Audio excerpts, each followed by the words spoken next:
faces. I didn't need you to show me how fancy you are with your backgrounds. Okay, so for those of you just joining the meet, I did check on your book status. Everybody's books are in the cafeteria. They are in alphabetical order according to your last name. So you just have to find the table with your last name and your books are there. Okay, but I think, like I said, we have e-text, so I can at least post the e-text. Okay, I want to get started with group one. I don't know where the other three people are, but that's fine. A few of them are picking up textbooks. So group one, your topic was, the media has shown us ways in which countries have suffered after political upheaval. Brainstorm, then discuss examples of this and share details and opinions presented and found in media. I also need to make sure that it is politically, racially, religiously sensitive when we discuss these materials. So group one, let's talk a little bit about the political upheaval that you discussed.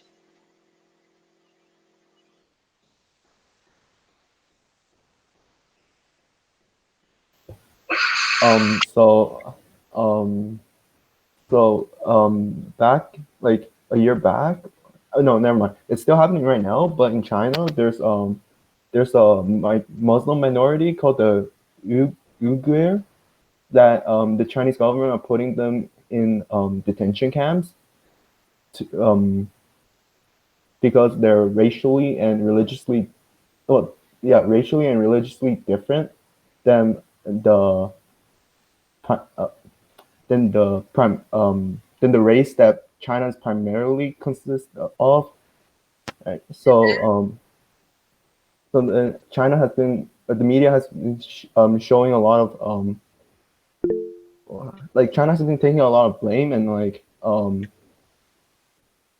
shame, I suppose, that they're doing this. So the Canada's parliamentary committee has called these actions by the Chinese government a genocide, and then the response from China was, this so-called genocide is just a rumor and a farce fabricated by some anti-Chinese forces to slander China. Okay. So we have sort of like from 2 points of view, right? Covering up that things aren't happening and that bad things are happening. Did your group come up with any other examples? Yeah, we did. So on June 4th of 1989, the Tiananmen Square massacre occurred, with hundreds dead and thousands injured. And notably, the picture of a man standing in front of a tank was used worldwide as a symbol for standing up against oppression and authority.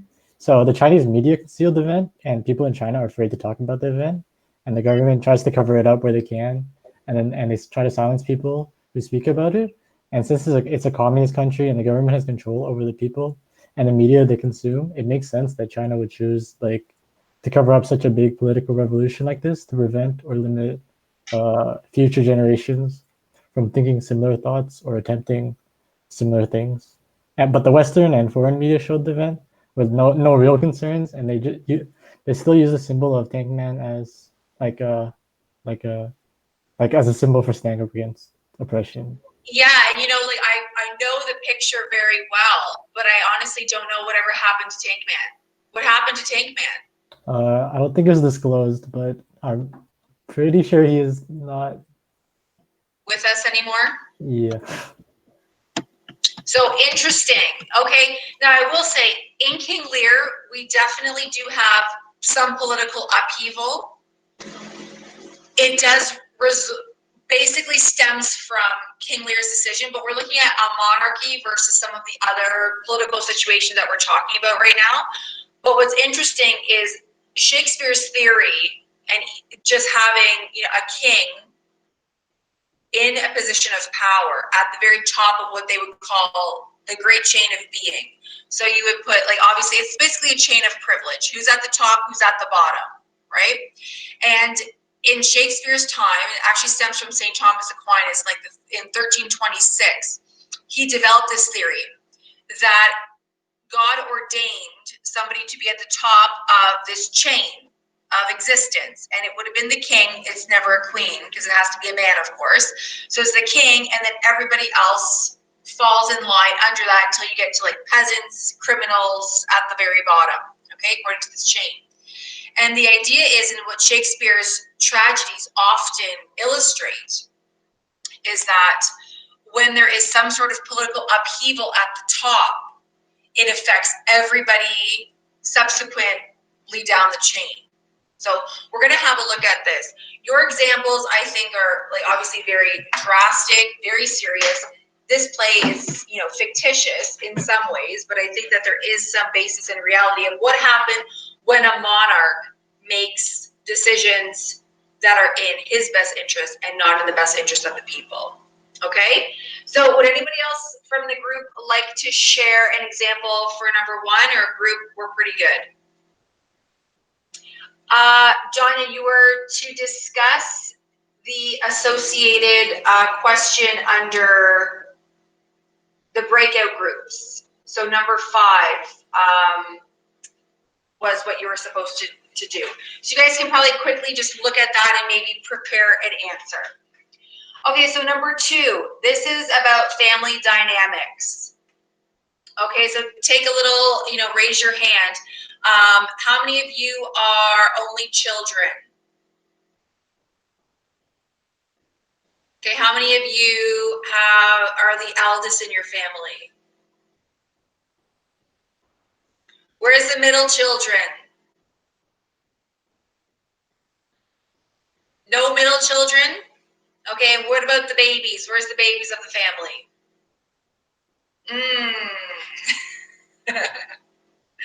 I have a middle child who fits perfectly into like the middle child, and the baby, well, he's just like a big pain regardless. Not saying that babies are pains. My baby is a baby and he is a pain. So let's talk a little bit about family dynamics, and a little bit about birth order also kind of fits into this. So what challenges do families encounter? How do you deal with parent-child conflict? Does gender or birth order or favoritism have an impact on the family dynamic? If so, what are the impacts on the parent-child relationship? And if you haven't guessed, this is a big issue in the play, the parent and child dynamic. So group number 2, if you could offer some insight into what you guys discussed. Okay, so first I'll be introducing some challenges and so we broke the challenges down into 4 sections, and the first one is sibling relationships. So in this section, there's obviously age gap that can induce different conflicts. For example, like who gets more attention, and maybe who has to do more work in terms of like both family wise and also like I was just wise. Okay, and then it's favoritism. So which child gets more love or attention from the parents? And also there are individual interest conflicts. Since the siblings are living under the same roof, so they obviously have some conflict in terms of like what they would really want to do. However, they should share the same like similar resources, so it will be also be a conflict. And for the next section is parent-child relationship. So under this relationship, we have parenting issues. This can be seen especially in the single parenting style, and also families that under when like divorce and parents separation. And the third section is financial hardships. So for these kind of hardships, it can be derived from unemployment and also like not enough family income. And all of these financial hardships can cause not sufficient or unequal resources given to family members, especially the children. The last part, which is really closely connected to the financial hardship is the health issues.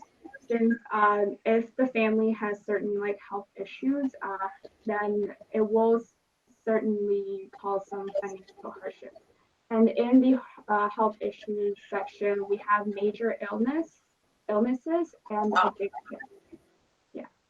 Okay, so you guys broke it down. Okay, just speaking from everybody's own experience here, I do want to go a little bit on the gender tip, and I want to talk a little bit about birth order.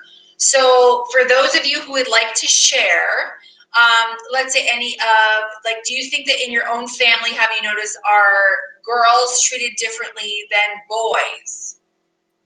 Miss, I'm in group 2, and I was like supposed to talk about that like after Jay.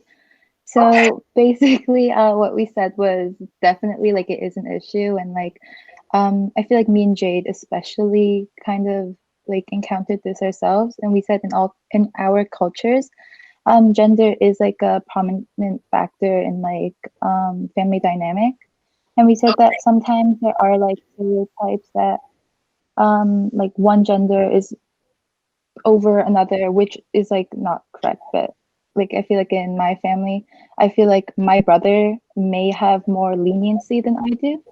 And then we also said for birth order, like in our cultures, we have something that we have to respect our elders.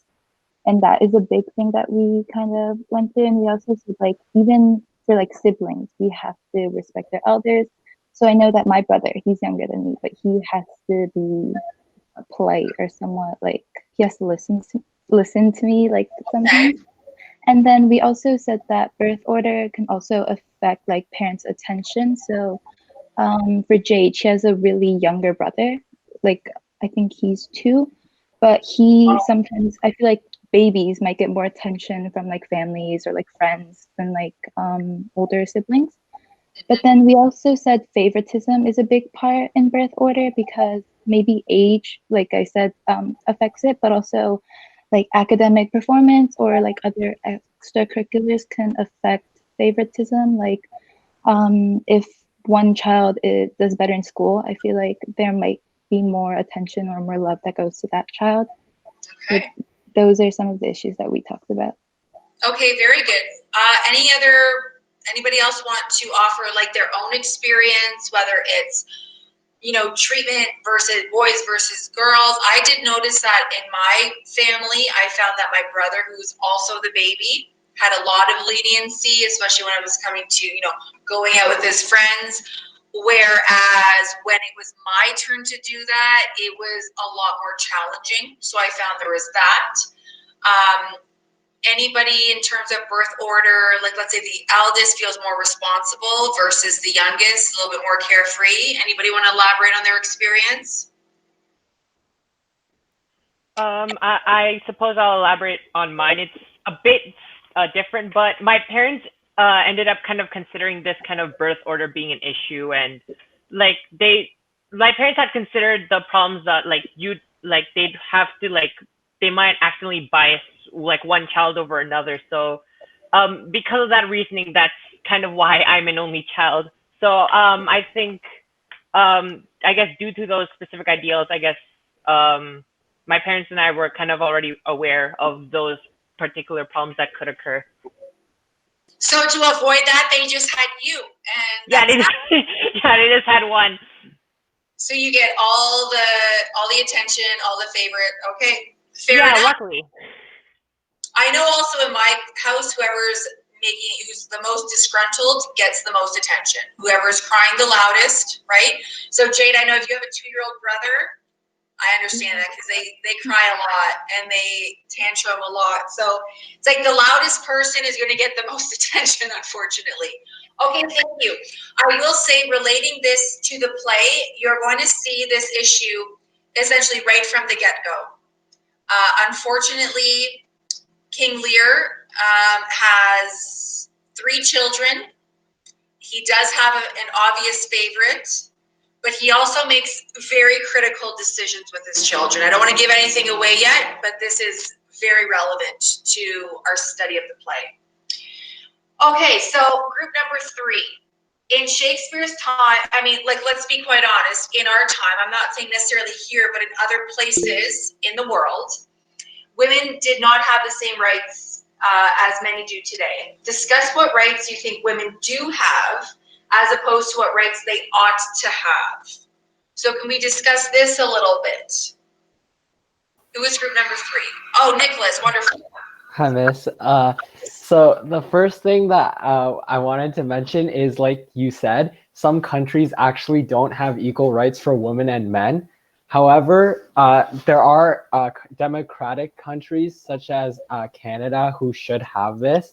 And so firstly, women, similar to men, should have basic rights such as the right to work, equal pay, freedom of speech, and more. Because God created men and women equally, therefore both should have equal rights and freedoms to do whatever they wish. And I also wanted to mention that back in Shakespeare's time, women were regarded as a lower class than men. However, despite this, Shakespeare actually portrays strong female characters in some of his plays. For example, in Macbeth, Shakespeare uses Lady Macbeth to oppose the common belief at the time that women were weak. True. The only thing is she ends up basically forcing Macbeth to murder people. So I don't know if she's like strong in like a positive connotation or strong and aggressive in a negative way. Just putting that out there. Carry on though. Okay, I think Marco will continue from here. I just Okay. wanted to back up that point. I just want to say, like, even though Lady Macbeth isn't necessarily a good character, as in like a positive character, it still shows that Shakespeare doesn't consider women to be below that enough that they can't be manipulative. They can't be like smart enough to think of devious ways to get what they want. Well, actually, some would argue that Shakespeare is a bit of a misogynist, or was a bit of a misogynist, because women in his plays are not always portrayed in a positive light. You either have sort of like goofy, busty, brothel type workers, or you have, you know, the Lady Macbeths that are forcing their husbands to kill people and then going crazy from guilt. In this play, we do have one very positive female figure, but the other two are really, you're going to see, are really not portrayed in a very good light. And I wonder if there's any underlying tone there. Okay, so something to consider. Okay, very Yeah, I good. get your point. I get your point. Because like with Well, Juliet, for example, she was not really the most useful in her play, even though she's one of the main leads. She more or less, yeah. Well, I mean, she's also a child too, so we have to give her that. You know, like she's 13-ish, so that is a challenge. Okay. Okay, for people changing the background, I think it's wonderful, but maybe we could just stick to one because it's a little elementary to be doing this, okay? The horses were nice, the flowers are nice. If you could just stay with one background or just like, you know, you could probably stop that. Okay, so we definitely will look at the rights of women. In Shakespeare's time, they were absolutely not able to possess property. Primogeniture is a real thing where men would pass on their property, their title to male children. So what happens when you only have female children? That's another issue, okay? And that we'll see in the play. Number 4, describe the traits of a man and a woman who best fulfill your idea of manliness and womanliness. Now, these could obviously be stereotypes, positive stereotypes, hopefully. If they're negative, we need to talk about it. Are the two in any way similar? What is valued about each gender in our society and what is disproved of? So who did number 4? I'd love to hear what you have to say. That was our group. So this is more stereotypical and like traditional views that we focused on. So please take it with a grain of salt. Okay. Thank you for saying that. Absolutely. So this to be taken with a grain of salt. Okay, so my group brainstormed first the traits of a man and a woman. So for manliness, traditionally they're seen as more physically and mentally tougher or like quote unquote more masculine. And in a family setting, they're seen more as like the breadwinner financially, like to support their family. And they also traditionally have lower voices. And for womanliness, they're usually portrayed as physically weaker and in they usually fulfill the housewife archetype in a relationship, and their demeanor is typically more kind, empathetic, and sensitive. Okay, Moving on very, to the next question. Sorry. no, I was just saying very Okay. good. Carry on, Oh, please. okay. So our next question is, are the two in any way similar? So men and women, we both said that they're both human, and in a relationship, they're supposed to support each other, maybe one more than the other in some situations. And modern, like, they're supposed to both have the same opportunities and rights, but that's controversial. Like, maybe we're not there yet, but that's what they should be similar in. Moving on, what is valued about each gender in our society?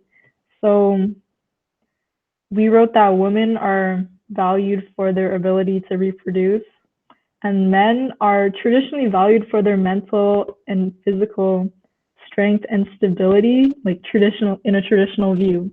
And Okay. since like modern day, we try to not look at gender as much, so we didn't have as much to say for this one. And for the next question, what is disapproved of? In a modern view, gender inequalities and equal pay is a big issue that is looked down upon in our society. Another one is like polygamy or lack of commitment in relationships, especially in women, is looked more down upon in comparison to men. And there's also toxic masculinity, so men who don't portray the typical masculine traits are looked down upon. And also gender role reversals are also disapproved. So you might have seen in the media how if a woman is accused of any form of abuse in a relationship, it isn't taken as seriously in comparison to when a man abuses a woman. And that's all my group had for that question. Okay, well, very well done. I think if we, obviously we have to talk about the stereotypes. I think that especially because I'm going to be talking about the women, the three sisters, the three girls, King Lear's daughters, any of their aggressiveness, their violence, their propensity to be violent, that is definitely, I think, disapproved of because doesn't fit that typical female gender stereotype. So I think that's going to be something that you're going to see also.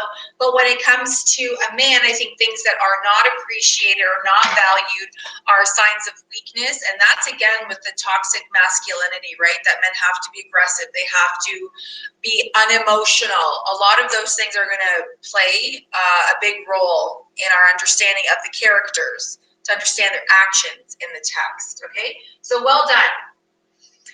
Okay. Number 5, we tend to assume, right or wrong, that adults always make rational decisions. I know I do all the time, so I cannot be taken into question. But recall our situation, either real or fictitious, where this was not the case. What were the results? What advice would you have given to the adult or adults? And how did you or how would you persuade the adult that he or she has made the wrong decisions? That's a tough one. How do you approach that? Group number 5?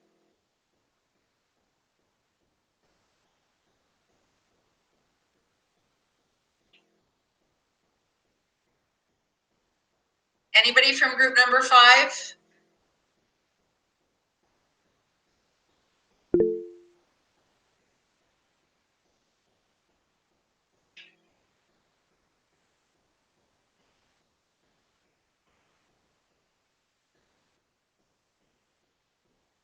Okay, so an example could be wars that have occurred, so adults making decisions to go to war, okay? I think even on like a smaller level, if you look at adults and the values and teachings that they even give on to their children, right? if adults have racist point of views, sometimes that can be passed on to their children. Okay. Are there other examples? Like, how would you deal with an adult who is making an irrational decision? I can open this up to the group.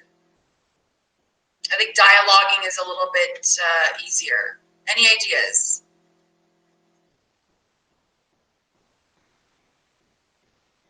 I think an example could be like, I guess, politicians, because they're adults.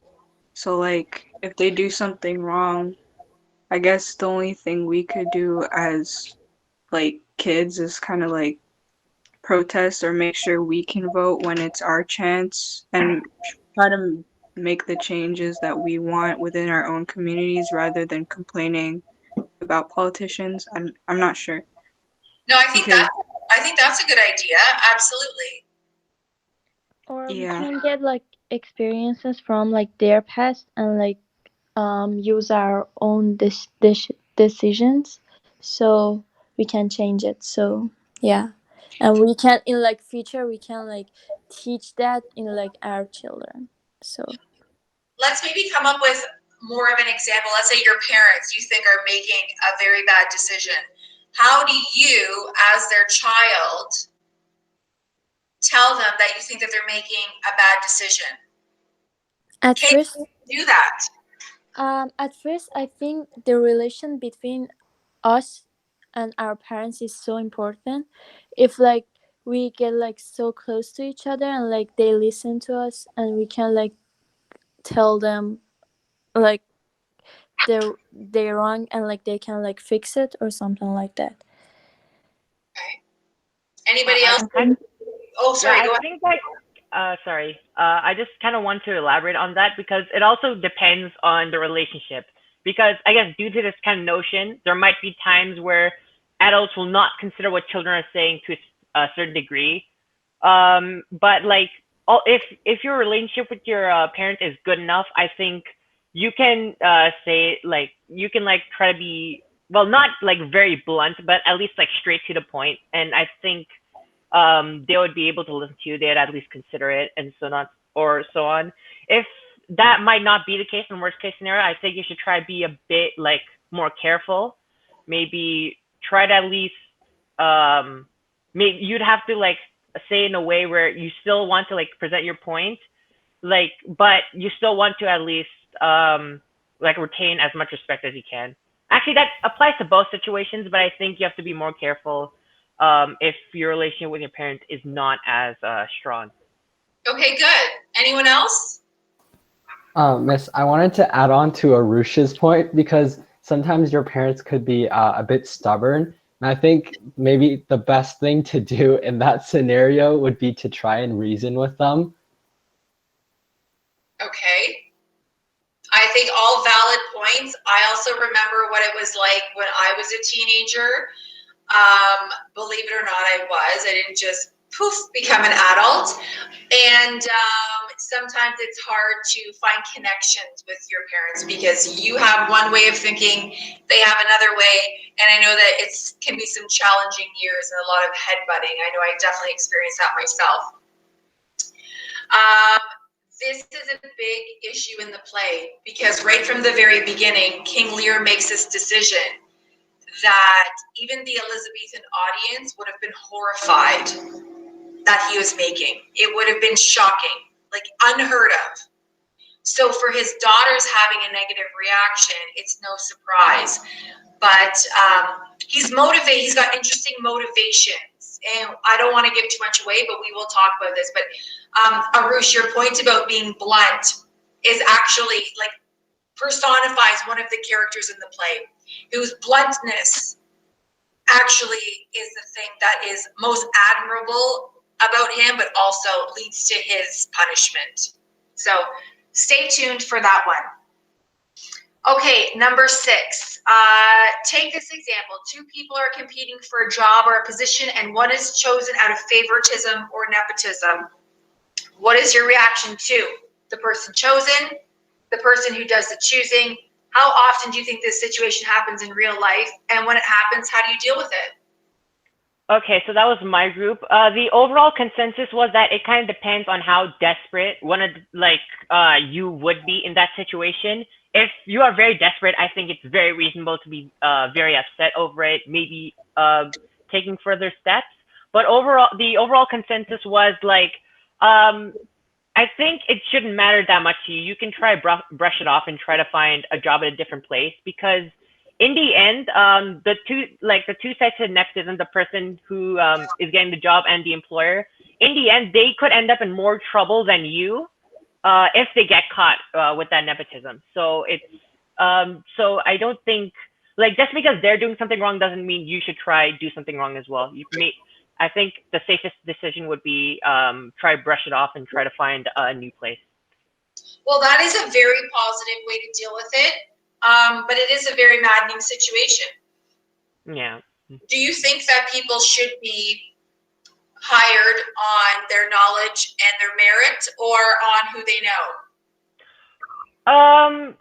I would say, of course, they should be hired on their merits and like what they know. But I think, unfortunately, that isn't always the case, especially in today's society, where people try to develop relationships and contacts, so that if an employer is in a situation where they have to hire someone, then they'll, of course, choose the person they know more.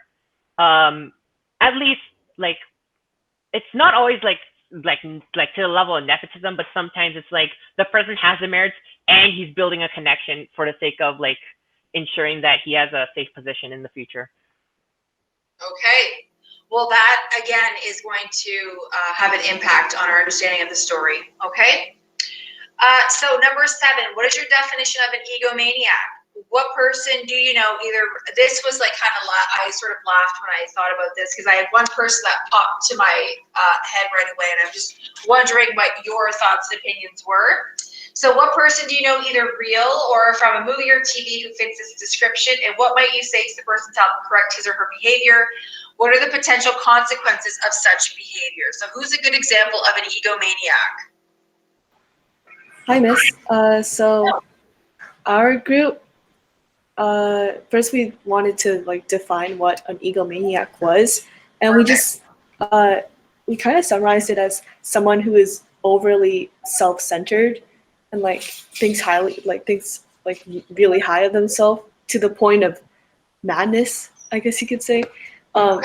Because I think there's a big jump between someone being just egotistical and someone being an egomaniac. And as for examples of egomaniacs, we couldn't really think of anyone we've encountered in real life to be an egomaniac. Okay, well, that's good, probably. Yeah, I think that's definitely a good thing.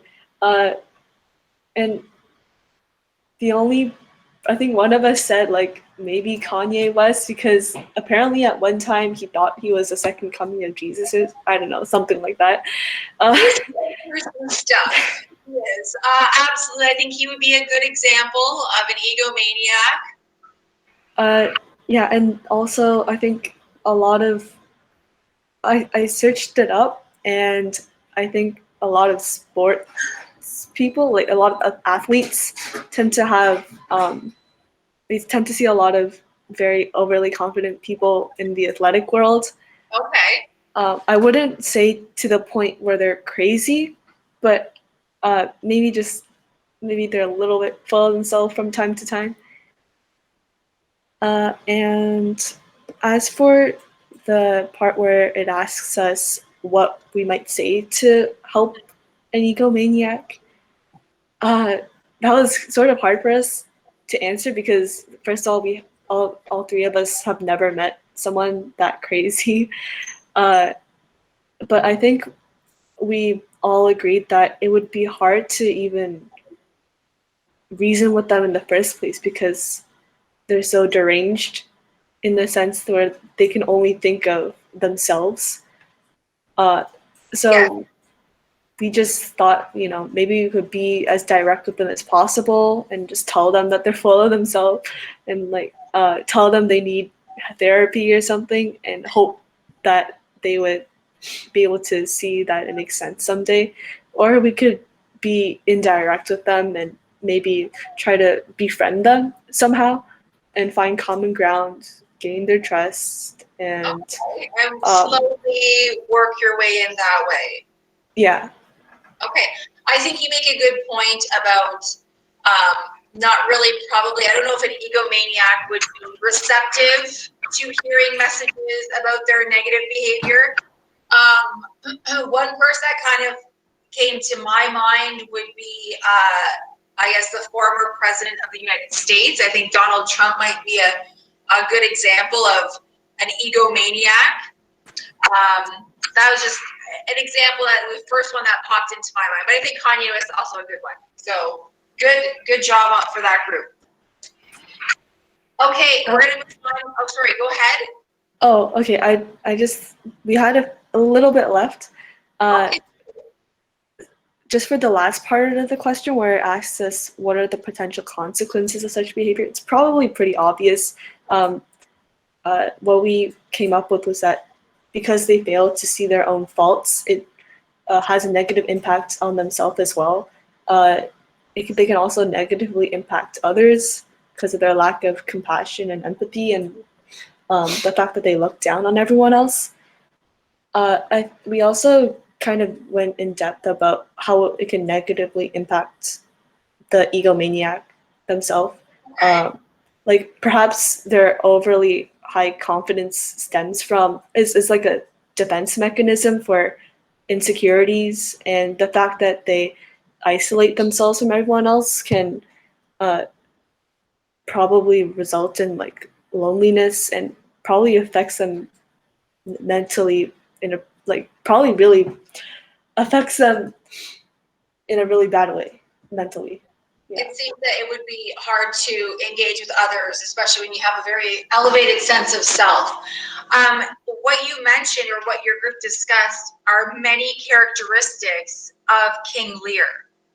So whereas in a traditional tragedy, usually around Act 3, that's when we see something very drastic happen, where they have, they make that fateful decision and we watch their fall from grace. But with King Lear, it's a completely different format. It's unlike Shakespeare's other tragedies.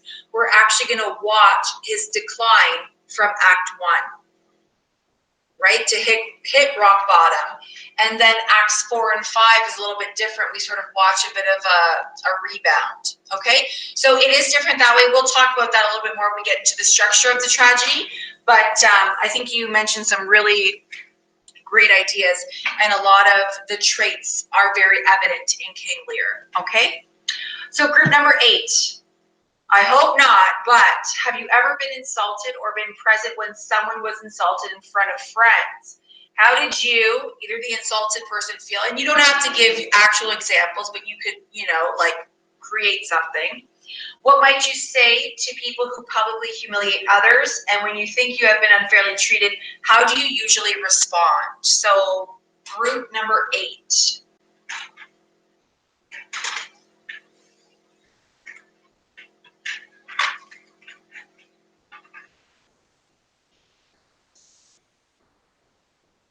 Anybody?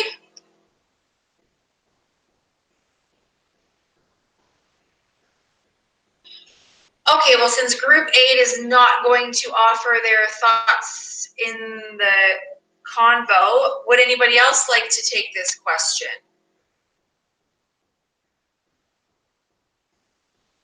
Well, I think it's obvious that nobody probably likes to be insulted, let alone insulted in front of people. So I would assume that what that would do is put you in defense mode, where you want to attack and lash out towards others. And I think that's a good example of what happens to King Lear when people are questioning his judgment, that he lashes out and tries to hurt those around him. Okay? Wait, sorry, but like sometimes, cause like I'm not sure what happens in play, like, but what if like the people are like, it's like constructive criticism that they take as an insult? Like sometimes you gotta like reflect on what is constructive and what is actually an insult. That is true. Yeah. Yeah, like building off of that, I think in the end, like either way, you should try to like keep your emotions in check when in a situation like that, because in the end, I think like the best way to like keep her control in that situation is just don't lash out. Like just try to keep her calm, and then things should eventually just work out in your favor. You're so positive, Arush. I love it. I think that's Harley. I personally, that is not one of my strong suits, so I would probably go into defense mode. I would agree. It's easier said than done. Right? It is. Yeah. I think that to keep your emotions in check is challenging for some people, me primarily.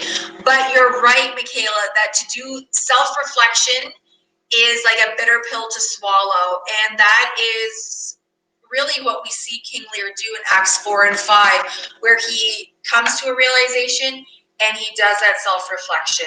And it's ugly and it hurts, but that's what we have to do to continue progressing, right? I just think that if you are going to offer someone criticism, publicly doing it is not probably an ideal way. That more of a private conversation, right? And I think that's what happens to King Lear, because when he makes decisions, it's of course in front of a royal court. It's not just you talking to your parents, it's a royal court. And when you humiliate the king, you have to expect there's going to be some backlash, because the king doesn't hear no, doesn't hear any static that people are throwing his way. He's not used to that. So I think it was all in the approach, but he does set himself up for failure. Okay, and finally, number 9. This is probably like a bit of a moral ethics type question. Do people always get, it should be, sorry, not that, what they deserve? Relate a situation which someone got more or less than he or she deserved. How did you feel about the outcome? Could you have done anything to change it? What's the difference between taking action to support a decision you have made and seeking revenge on a person who doesn't do what you expect of them? So there's a lot to unpack in question number 9. So who did number 9?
Well, thank you, David. I think that was a very thorough analysis. I like how you use music as your metaphor to explain the question. So well done. Does anybody else have any input about that? I do kind of want to go back to the revenge thing. Okay. Yeah, I do think it's pretty morally ambiguous to like say if people like get what they deserve. Like in the concept of karma, right? It's really subjective because if person X wronged person Y and Z, Y and Z might have a different interpretation of what person X to go through in order to make it up, so to speak, right? Like person Y might say, "Oh, that guy just needs to learn his lesson and become better." Person Z might be more angry and say, "Oh, that guy needs to lose everything," for example. So the whole people get what they deserve and the balance is really subjective. That's what I'm trying to say.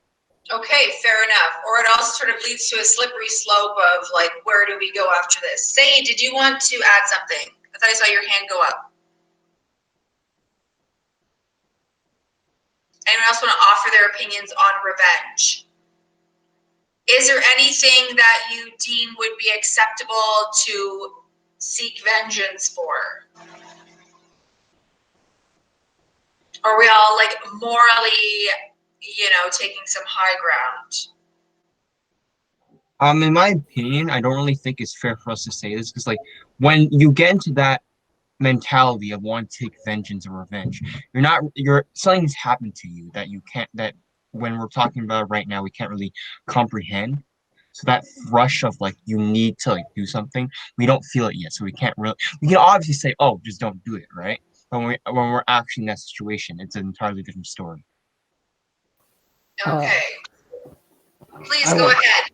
Sorry, miss. I wanted to say that vengeance also isn't morally correct. And like the feeling that the person that you want to take revenge against is basically experiencing the same feeling that you received when they did something to you. So it kind of like defeats the purpose of taking revenge because you're doing the exact same thing, even though you don't like it. Okay, and Michaela says in the chat, I feel you shouldn't pursue vengeance and just let the universe handle it. Well, I have to say, I'm very impressed with your opinions on revenge because that's often a good tell of sort of the morality of the group, and you all seem like very morally responsible people, so that is good to know. I can't say the same for the characters that we're going to encounter. And you wouldn't have a good Shakespearean tragedy without some type of revenge or people getting what's coming to them. If you take it too far, it's just going to come around again. Okay, so the idea of karma, that whatever you put out to the universe will come back, right? That's important to think of. Hi, Tanya, welcome back. We're just wrapping up our discussion here on these questions. So I do want to point out one thing in the play. And for me, it's still a question I have after reading it so many times. And King Lear proclaims towards the end of the play, he says, I am a man more sinned against than sinning. As if more bad things have been done onto him than bad things he has actually done. Now, if you look at Hamlet, he kills Polonius. Othello kills his wife Desdemona. Macbeth, who does he kill? Well, like a whole bunch of people, kids, adults, everybody, right? Even Brutus, who is like morally, we would say, noble in some ways, okay? Even he made the mistake and killed somebody. All of these people kill somebody, they're all punished, order is restored. King Lear is the only Shakespearean character who is punished to a degree that you may see as questionable, dependent upon the actual sin that he committed. He doesn't kill anybody, he doesn't betray anybody. So we have to wonder, does he actually, if he's putting certain things out to the universe, why does it come back to hit him so hard? So something we're going to have to think about. You also have to understand the Elizabethan mentality of power and monarchy, though, to really understand that his actions in a modern society probably are not drastic, but in his time, which is actually like pre-Christian time, it would have been very extreme. Okay, so all things to consider. All right, thank you very much, everybody, for doing your little breakout groups, offering some wonderful conversation. I think that's great. What I would like to do is take a little bit of time now to go over some of the context. It's going to require that you do some reading.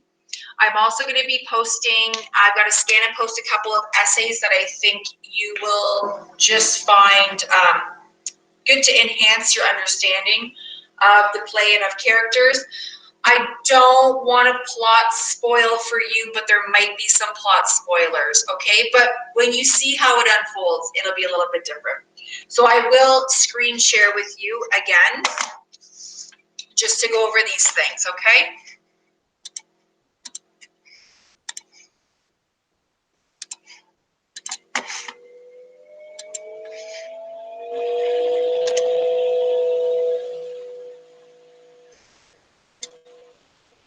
Okay, so first things first, as we're going, these are your study questions. These are basically act by act, scene by scene.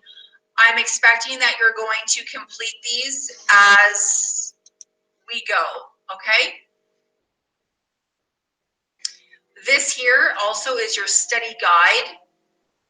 So I recommend that as we read the play, you track the dramatic techniques and the image patterns that reoccur through the play. This will be helpful when it comes to doing assignments, especially because we're going to do an essay, or at least half of you will do an essay, and there'll be a major presentation. And I think what I'll do is do half and half. So half of you will write an essay in this unit, the other half will do your major presentation, and then in Man of La Mancha, we'll switch, where half of you can do presentation, the other half of you will write your essay. I haven't 100% decided, but that's what I'm thinking of. Either way, this is really good for you to just have notes on the act and the scene and the lines, what had happened. So anything like the great chain of being that we kind of talked about very briefly, disruption of natural order. There's a lot of biblical references, references of youth and old age, father-daughter relationships, betrayal. The divine right of kings, this links back to the great chain of being. Insanity and madness, from basically Act 3. That's the climax of the play, and that's where we see the height of madness. There's appearance versus reality. This is a major theme that exists in all three of our texts. So you're going to see that if you did, let's say, for your final exam, have to write a comparative essay, this would be an obvious theme that all of these characters see things one way versus the reality of how they are. So there's a lot of references to sight, vision, blindness. There's clothing, imagery, animal imagery. All of these things help to reinforce character revelation. This is a major journey to self-knowledge, okay? So when you're learning, there obviously is suffering also, and there's growing pains, okay? The ironic thing is, though, that King Lear, he's a very old, aged man. You would think that he would be at the point in his life where he would be old and wise, but unfortunately he's not.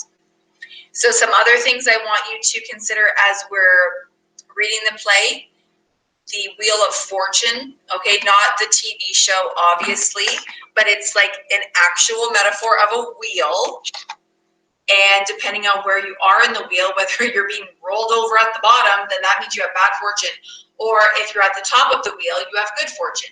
So that's referenced, okay? Animal imagery compared to human behavior. Clothing imagery, who's wearing what are they described in? Kind of like Macbeth, when he wears the kingly clothes, and he's referred to as being sort of like a dwarf in giant's robes. That he's not the man that fits the position of king. Okay, there's a lot of images of illness, sickness of the body, images of sexual lust, and what that reveals. We'll talk about that. That happens a lot in Act 4. Nature parallels lives, behavior of humans. Sight, vision, loss, a lot of that is a bit repetitive. Then here, good and evil. There's a very unambiguous divide between who is good and who is evil in the play. And then these are some of the dominant dramatic techniques that Shakespeare uses to convey his themes. Okay, so lots of irony, dramatic irony, foreshadowing, of course. You have character foils, lots of good stuff. Okay, we'll do a little bit, this one's a little bit long, so I might get you to read that later. Okay, I do want you to know, this is based on an essay I read, so I'm just giving you the highlights. A little bit of the background of where King Lear came from. Its early stories come from the history, which is by Geoffrey of Monmouth. And it was a well-known folk tale. A daughter tells her father she loves him as much as salt, and then he's angry and everything falls apart. A lot of the myths about King Lear, because he's quite old myths, are happy endings where the family is reunited, but Shakespeare was not going to take the opportunity to do a fairy tale. He wanted to do a tragedy. Okay, so 1605, it's one of his later plays, and that's when he writes King Lear at a time, it's probably about a 5-year period where he wrote his best plays. Hamlet, Othello, King Lear, Julius Caesar, all of the big tragedies come out of this time period. King Lear is also the only tragedy that has a very important subplot. Okay, this is all kind of boring. I'm gonna let you read that on your own. Skip over to this here. Oh, that's the same thing I've posted twice, so I'm going to have to edit that. Here we go. Okay, so a little bit of historical context. So here we go, the happy ending I talked a little bit about. Don't read the rest of that, there's plot spoiler. So Shakespeare, the main source of a lot of his plays are obviously, I don't know if you knew this, but the Holinshed's Chronicles of England and Scotland, and then he also looked at the tragedy of King Lear that were written, just old folklore that he encountered. Okay, in Holinshed's account, you can read that. It's Lear flees to France where he is saved, and then there is like a happier ending in some of the scenarios. Okay, so look at the social context of the play. King Lear has one scene which is extremely brutal. It's the blinding of Gloucester. While such penalties were no longer inflicted in Shakespeare's England, his audience was very familiar with extreme punishment. Don't forget, this is people that would enjoy watching the sport of bear baiting, where basically you would have a bear chained to a pole and you would have rabid dogs attack the bear until it died. So they were definitely into some gory entertainment. So to have somebody's eyes gouged out was like really not a big deal to them. Okay. Also, this is a time in the late 1500s, early 1600s. Heads of traitors would be stuck on poles all over London Bridge. So it's pretty violent. There's also a lot of madness in the play. We have 3 types of madness: the fool, who is basically a court jester, and he pretends to be mad to be entertaining.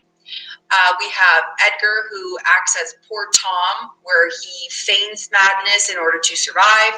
And then you have Lear's he's driven to madness by the treatment he receives from his daughter. So you have sort of a tripartite effect of madness. And I'll go into more detail as we go through this. Okay, so I do, obviously, Shakespeare's time, he's not sensitive as we are now, we know that a lot of people struggle with mental health. That's a big thing. I think that even from COVID, people have realized what the negative effects are on one's mental health. So I definitely don't want you to think that this is a play where we're going to look at it and laugh and think it's funny. It's absolutely not. I will say, though, in Shakespeare's time, that they would have looked at madness as something that could be comical, whereas now I think we're much more sensitive to people that are having mental health issues. So the sight of the mentally disturbed became a spectacle and entertainment. They didn't have the same understanding of it that we do now. Obviously, science has come a long way, but they thought that everybody in one's body had a balance of the humors, and the humors are basically your fluids. So blood, black bile, yellow bile, and phlegm. So if you had too much of something, it would dictate a certain trait in your personality. So let's say you're quick to anger. They would assume that you had too much blood in your body, so that a doctor would perform bloodletting, which I'm sure you've heard of, where they would just like open up people's veins and let them bleed out a bit. And then of course they wouldn't be mad anymore because they'd have lost so much blood. They were practically like half dead. And that was, the medical treatment, thinking that was going to make them better. So too much choleric humor, the person was manic. Too melancholic, the person was depressed. So it was trying to find a balance here. Madness was especially disturbing because in defiance of the natural order of humans, they became like beasts when they lost their power of reason. So that's why there's a lot of references to animals in the play. Okay. Let me see what else here.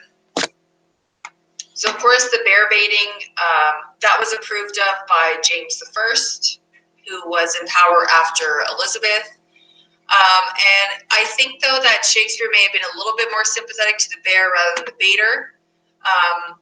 And there's a reference that Gloucester says when he sort of knows that he's in a bad situation. And he says, he describes himself as the bear. I am tied to the stake. I must stand the course. Okay, intellectual context. So in the first scene, Lear makes a series of errors. He divides his kingdom. We're going to talk all about this. Basically, bad decision. He banishes his only honest daughter, who's Cordelia, and he divides his power to each of his children. Okay, so we have to look at a little bit of this disruption of the natural order by abdicating his throne, and this follows suit with Aquinas' great chain of being. Okay, so because this happens, there's other characters that take advantage of it. So a few things are going to come up as we read. Especially this reference to Machiavelli. We see some characters that, like I said, take advantage of situations as they occur. Okay, so literary context. What kind of tragedy is Lear? Like the hero in classical tragedy, he falls partly from his pride, which is also known as hubris, and also partly from his own choices and decisions. The Fool, though, he is a very important character because, as you can see, Sir Philip Sidney disapproved of mingling kings and clowns in plays of any kind. But the Fool is one of those characters in Shakespeare's plays, just like the gravedigger in Hamlet, who is of a lower class, who is basically marginalized by society, and he's also, ironically, one that has the most insight into character. So when the Fool says something, it's always veiled in a joke or like sexual innuendo, but there's a deeper meaning to it that Lear eventually comes to realize is a reflection on himself. Okay? And that's just one. So I know that is a lot of information to absorb in a short period of time. We will address it again as we come to it. So let's look here. So Miss, which book should we start reading first? Well, here's the thing. We are going to be reading the play together. You cannot read a play like a novel because that's not how it's meant to be performed. It's meant to be enjoyed. So that's going to require people to read different parts, and we're going to do what's called interrupted reading. We're going to read, I'm going to stop, I'm going to ask questions, you're going to be making notes or typing up notes as we go, and we're going to discuss it. I'm going to say, this is a good image, this is an important reference to animal imagery. You probably want to make note of it, okay? So that we're going to read together.